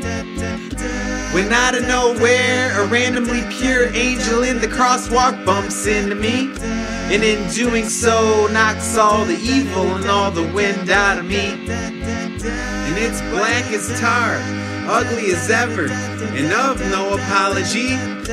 This angelic mama sings heavenly of the truest theology. Together we're a seraphim dream, forever young with no chronology. 1,000 years from now we'll be written into ancient mythology. We go into hyperdrive, turn into a beam of light. Can you tell me about the view up there? It's sparkling remarkably, the air is crystal clear. Oh, please won't you tell me what it takes to transcend this place? A little bit of heart and a whole lot of soul. Take a look at the big old smile on my face, as my angel says, dance with me and your life will never ever ever be dull.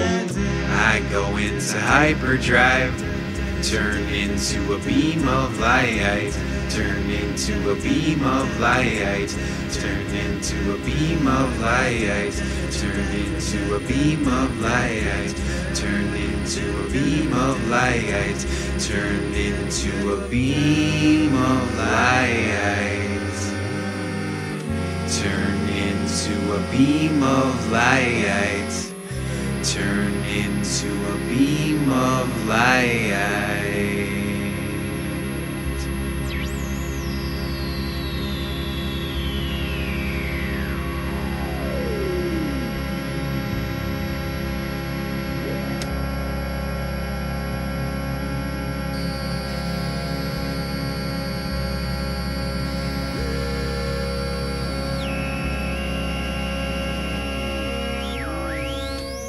Bye.